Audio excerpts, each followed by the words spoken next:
What is going on, guys? It's Justin from the J Media back with another video. Today I bring to you a comparison video between two of my cars, my turbo Mitsubishi Lancer GT and my Honda S2000.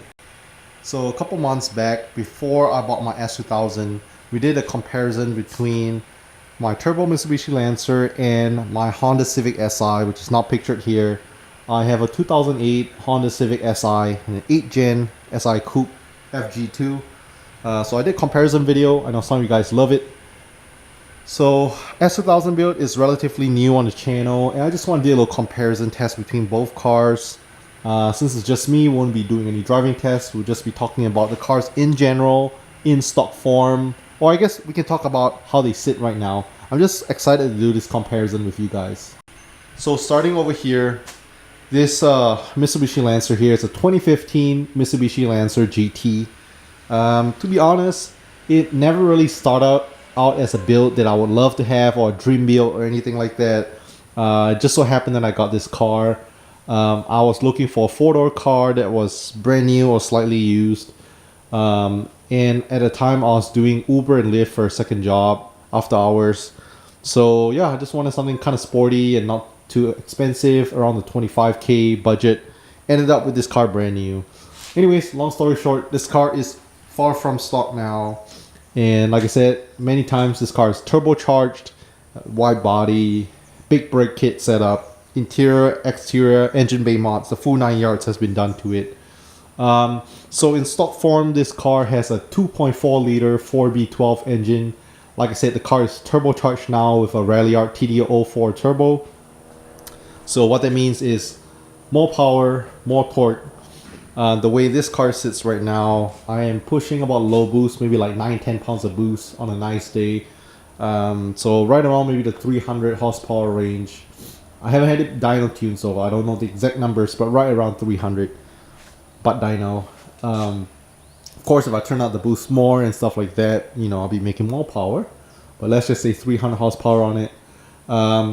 Since it's a Lancer GT, it is front-wheel drive still. I know some guys are like, go all-wheel drive. There are guys who have done the all-wheel drive setup swap from a Ralliart or Evo 10. I could, but to be honest, I'll be adding about 400 pounds more weight to the car. The Lancers, if you guys didn't know, the 10th gen Lancers are pretty light. They weigh in at 2,900 pounds from the factory. If I add in 400 pounds, that will put me at 3,300 pounds, which is right around where the Evo 10s weigh. But like I said, adding more weight, that means my weight to power distribution is not that good, and that will only slow the car down, make it feel slower. Yes, I know you guys might be like, turbo and front wheel drive is more difficult to handle, but torque, it's not that much. I know cars like the Mazda Speed 3 are pretty notorious for torque steer, being front wheel drive and turbo. But cars like the new FK8 Civic Type Rs handle it pretty well. So anyways, as of right now, I'm still pretty happy with where this car sits. And then as for my Honda S2000, this is a 2007 Honda S2000, an AP2. Like I said, I just picked up this car in January, so pretty new build to me. Over the course of just a few months, quite a lot has been done to it.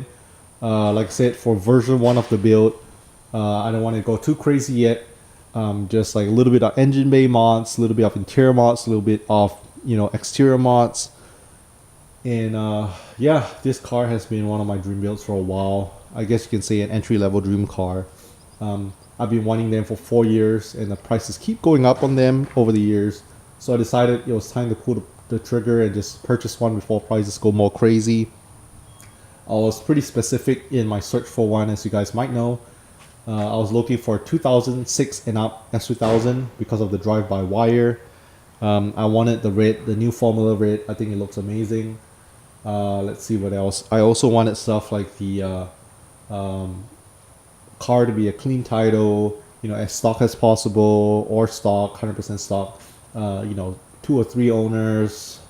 Hopefully below 100,000 miles. So quite a few stuff that was in my, I guess you can say, requirement checklist. For the most part, this car met most of my conditions. I was pretty happy with the purchase. Got it for a great price. I went to Louisiana to pick it up, so I had to do the out-of-state title transfer, all that. But all that's done now. But yeah, version 1 of the build, I'm really excited for. It is slowly coming to an end. I'm still waiting on a few more parts for it, like my Recaro seats. I already got those. They haven't gone in the car yet because I'm waiting on my seat rails. I also have a Voltex Type 2 carbon fiber wing that will go on the car eventually. I already do have that. So yeah, and then I think version 1 is done. I'll enjoy the car for a while, and then I'll plan next version 2 of the build. The goal is this car being one of my dream cars. I want to build it to extent that it is of this car. I know right now you guys might look like, hey, this Lancer build is so badass, it's so crazy. But once upon a time, this Lancer was stock too. Once upon a time, this car, I mean, I would take it to car meets and people would just laugh at me saying it's just a Lancer. I would have people just, you know, not caring much about the car, and I'm just so proud where it is, you know, how far away it has come from going to awards, going to shows, winning awards at car shows and all that. So it definitely got a lot of recognition over the last few years. Yeah, the S2000 is a community that is really hot, and I know there's a lot of different aftermarket options and making it kind of hard to compete in the S2000 world. The goal of this car is to have a fun car that I could take on occasional track days as well as car shows. I want it to look clean, but I also want it to, you know, be able to drive and handle and not be afraid to actually drive it, you know. Versus this car, sometimes it's hard because it has such, I guess you can say, rare and expensive parts. Like I broke my front bumper twice and it's expensive to fix the bumper. I would hate if anything happened to my wheels, you know, stuff like that. So yeah, I would definitely like this car to be more drivable. Maybe not too slam, not too low, just so I could drive it around, take it on a nice cruise without worrying too much about it. Alright, so right now I think what we'll do is we'll do a little walk around, pop the hood, check it out inside and out. So let's start with my Mitsubishi first. Like I said, this car is far from stock now. Let's go ahead and unlock it. Love these aftermarket LED sequential taillights. So starting from the interior of the build, a lot has been done. Again, far from stock. I hope you guys are able to see. And I guess in the interior, probably one of my rarest part and favorite part is this steering wheel setup. I went through quite a few steering wheel setups. I think like 3 or 4 steering wheel setups over the years. This is a Voltex steering wheel. Is a collaboration piece with Nardi, and there's only 50 of these made in leather in the world. They made 100 for the Canadian market, 50 in leather, 50 I think in suede, and I absolutely love it. Carbon fiber Voltex horn. I have some Chasing J's and Grady titanium hardware bolts, but really nice piece. I think it ties in nicely with the carbon fiber Voltex wing I have. Bunch of carbon fiber bits, gauges and all that. Aftermarket touchscreen stereo, aftermarket shifter, shift knob setup. We have aftermarket floor mats, seats, the whole 9 yards. Roll bar. So a lot has changed in the interior. Even the side, we have stuff like hydro dip. So it's kind of hard to see it stock anymore. Aftermarket harnesses from Takata. Yeah, this car is far from stock. And I also love this tilt hub setup from Workspell. So you just pull it down, tilt it up. Expensive setup, but I think it looks cool. Yeah, so much has changed. And moving over here to the S2000. This car on the interior, I'm slowly working on it still. So one of the first things I did was found these OEM floor mats. They are red aftermarket OEM Honda S2000 floor mats. Also added this Modify foam bracket. And then along with that, more recently I added stuff like a Workspell short hut, NRG quick release with my Vertex steering wheel. Show you guys. Yeah, I love the steering wheel. Like I said, I went through a few steering wheel setups on the Mitsubishi Lancer. Once upon a time, this steering wheel setup was on that car. King of Vertex, really nice red and gold setup. And I have some Supreme gloves because I'm a hype beast too. But yeah, because these are in suede, I don't want a suede to deteriorate too quick. when you drive with sweaty palms, it deteriorates. So I drive with racing gloves. A little extra. Also put on this Mugen carbon fiber shift knob pretty recently. So yeah, interior wise, I think that's more or less about it. Oh, there's an aftermarket stereo as well as Bluetooth, single DIN. But I think whenever my Recaro seats go in, they will look a lot nicer. As of right now, if you just look, you can't really tell it's modified except for like the steering wheel setup. But yeah, once I have the Recaro seats in with the top down, I think it'll look really nice and cool. Alright, so now let's go ahead and pop the hood of my Mitsubishi Lancer and S2000. So, like I said, Mitsubishi Lancer is far from stock. Since it is my dedicated show car, even the engine bay is so pretty. So what that means is pretty much almost no bolt has been untouched here. Still has the stock 2.4 liter 4V12 engine, but obviously a lot of modifications done to it. We have like Evo 10 cams inside, but I don't have a block or anything besides the Evo 10 cams. We also have like Evo 10 intake manifold, throttle body, aftermarket fuel rail, you know, new radiator, the turbo setup, turbo manifold, downpipe, all that good stuff. Turbo's hiding back there. But yeah, again, if you guys want to find out a full detailed mod list on this car, I have a bunch of videos on the channel.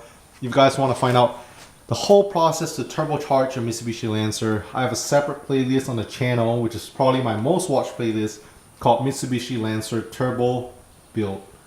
And I have like, I think over 50 videos. I talk about what parts are needed to turbocharge the car, how much you're going to spend on it, and if you want to watch from the start to beginning, when it's NA all the way to turbocharge, yeah, the whole process is there. But as you guys can see, the engine bay is far from stock. I have a lot of rare JDM goodies, discontinued stuff like ERC upper intercooler piping, ERC intake, ERC blow valve pipe, ERC blow off valve, ERC radiator cap, carbing, strut bar, blitz, couplers, titanium pieces, ERC intercooler. So yeah, if you guys didn't know about ERC, it is a rare Japanese brand that's been discontinued for many years. I think on the Evo 10 setup, it's been discontinued since 2008, I think. And with that being said, since it's been discontinued for over 10 years, these parts are really hard to find and expensive if you do find them. So yeah, I'm just glad to be able to get my hands on some of these parts. I think probably the most rare part here in the engine bay is this ERC upper titanium piping. This piece right here. I think there's only maybe 3 people in the United States that have it. 3 to 5 people. I haven't seen it that much. So it's so rare. I believe I might be the only guy in Texas that have it on the Evo 10 platform. I keep saying Evo 10 because all these parts are for the Evo 10. You can't bolt them onto your Lancer unless you're turbocharged. So yeah, I just love the build. This is a show build, so a lot of parts are rare, discontinued JDM. You guys might not know ARC, but I'm sure a lot of you guys know HKS. So like I have a HKS exhaust, I have a HKS downpipe on it. I used to have a HKS blow-off valve, but I changed it out for the ARC. So yeah, just like HKS, ARC was really famous back in its time, but ARC parts are so expensive, again, because they're discontinued. Alright, so moving along, next car here, the S2000. Let's go ahead and pop the hood and show you guys what's under the hood. Like I said, I did a few little mods for version 1 of the build under the hood. Obviously not as crazy as that car over there, but let's go ahead and pop the hood and show you guys what we have.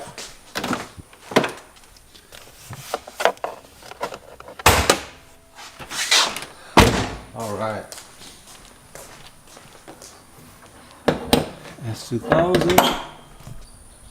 Alright, so over here, I would say engine bay is quite pretty as well. I got the car on the engine bay pretty much stock and I changed out quite a few stuff. So the first part I got actually that I got before I even got the car was this ARC intake. You guys already know I love my JDM rare parts, and this ARC intake costs a lot. It costs more than $1,000 US. And I know you could get an eBay no-name intake setup for like $100. Why would you spend 10 times more getting, you know, an ARC intake? Well, firstly, again, because it's discontinued, it's rare. I think it looks pretty. I heard if you go like supercharged, you can't fit this setup anymore because it's in the way of the supercharger. But as of right now, for version 1, I'm keeping it NA. I don't have any plans to boost the car. I don't even know if I'm ever going to boost this car because of, you know, this engine being such a great engine, high revving NA engine. But yeah, we have the ARC intake. This over here, I also put in the strut bar. This is an ASM strut bar. Burn tip, really nice. Rare part. I got the X-Brace version, so it goes all the way down. Give the chassis a little more rigidity, and looks really nice in the engine bay. The only thing that was a little hard was right here. You see my ARC intake, it kind of like barely touches. So that's the only complication I ran into during the install.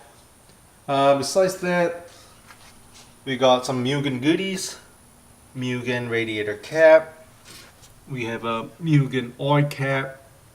Authentic Mugen parts. So yeah, with the engine bay, like I said, for version 1, I'm pretty happy. If there's anything else that I want to try to source or find, I probably will get this radiator panel right here.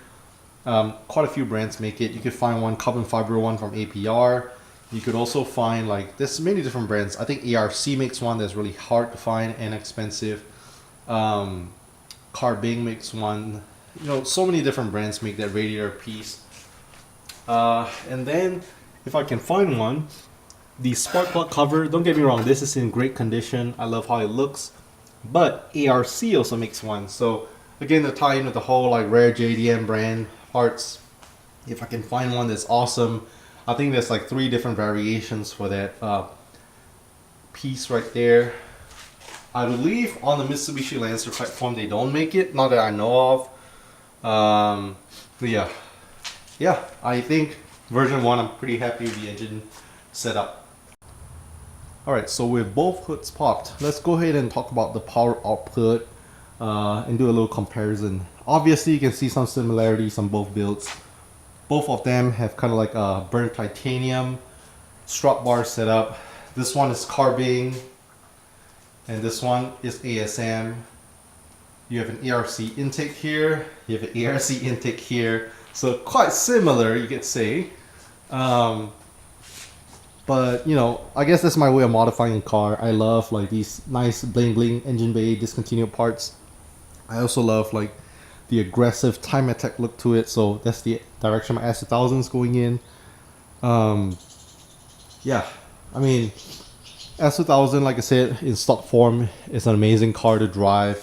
I think it puts down like 237 horsepower or 200, almost 250 horsepower to the crank from factory.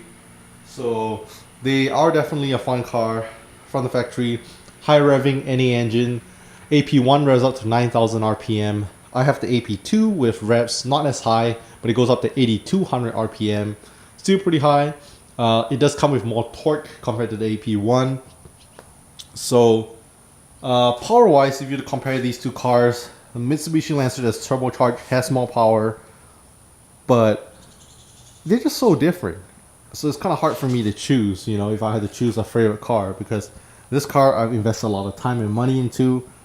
It's pretty much started off as a commuter car that's mass produced. This car is discontinued, no longer produced, and it holds a really special place in my heart because it's one of my dream cars.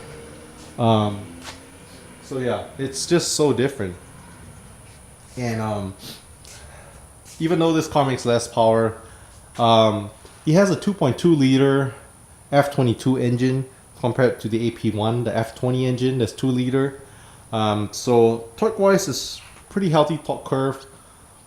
I'm not too sure in terms of torque. I haven't really did a comparison between torque numbers between these two, but I'm pretty sure I think the S2000 feels a little more torquey.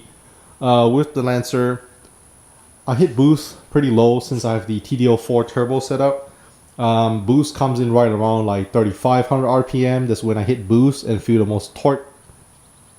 With the S2000, I have to rev it up all the way close to red line. Once I hit VTEC, that's when I really kind of get power. So pretty high up there. I think I hit VTEC probably around like 6,500 RPM or so. With the AP2 06 and up drive-by-wire, I could adjust my VTEC to bring it lower, have a lower torque curve. So maybe in the future, once I get to tuning, I'll look into that. But yeah, I'm just I don't know. I love the build. I love the S2000 so far. It's such a fun car to drive. It's a convertible, so it's hard. It's a two-door car versus a four-door. Obviously, with a four-door, you could say you could fit more people. But again, this is not a grocery getter. This car is like, just by looking at it, people already think it's a sports car because it's two-door, because it's convertible. The S2000 is a sports car from the factory. It is a purpose-built, fun weekend cruiser, sports car, trek car, whatever you want to call it. Honda designed this car especially with like, a lot of R&D. Like I said, versus the Lancer, it's more like a mass-produced car. Don't get me wrong, this car is still fun to drive, but if I were to go on a nice like canyon cruise, back road cruise, the S2000 is definitely more fun and engaging. The 6-speed manual transmission rolling through the gears and all that. Honda makes excellent shifters. So yeah, you guys already know. The S2000 from factory comes with a nice short shifter as well. So really fun car to drive. So to sum it up, which car do I like more? It's very difficult. The Mitsubishi Lancer, if I were to take it to a car show, if I want to bring it to a car meet and break some necks, that would be the car to bring, because obviously this car is far from stock. This car is different. Yes, there's a lot of Mitsubishi Lancers out there, but not many people modify it to this extent. Not many people want to waste so much money on it. So yeah, if I want to break necks, this is the car to bring. If I want to go on a nice weekend cruise, fun little chill cruise, the S2000 is the car to bring. Like I said, they're not quite on the same level. I've had my Mitsubishi Lancer for 6.5 years. I had my S2000 for 2 months. So it's on a way different level. But like I said, I'm pretty excited to see how far this build would have came, say about a year from now, because I'm really excited. Like I said, this car, I have big plans for it. Probably in version 2 of the build. Like I said, I'll look into an aftermarket front bumper setup, aftermarket hood setup, maybe an aftermarket fenders. Just so many plans for it. So make sure to stay tuned. I'm really excited. Like I said, excited for this new build. I'm happy for this build. You guys, car enthusiasts, might know that sometimes when you keep building a car, you keep spending money on it, you don't really have time to enjoy the car and drive it. So that's the stage I'm at with this car right now. Over the years, I kept building this car because I wanted to improve it, get it better, look prettier for shows. And now it's at a point where I'm happy with where it's at. And I just want to enjoy it, enjoy bringing the shows, enjoy driving it, enjoy just taking it out, enjoy taking photos of it, just enjoy admiring the build. It's almost like an art piece to me. S2000 on the other hand is, I'm still building it. It's not at the level where I want it to be, but it'll be one day. And it takes a lot of time and money and just, dedication just over the years. So yeah, I'm just super excited for this build. I hope you guys are as well. But like I said, don't worry. I haven't fallen out of love with the Lancer. She's not going anywhere. So if you guys like the video, make sure to leave a thumbs up. I hope you guys like this little which car do I like better, because honestly it's hard to choose. I love both cars for different reasons, and that's why sometimes as a car enthusiast, some non-car people don't understand why do you have a few cars. It's just a car, but to me they serve different purposes. So again, if you guys stay to the end, leave a thumbs up, hit the subscribe if you're new to the channel. Thanks so much for watching, and I'll catch you guys in the next one.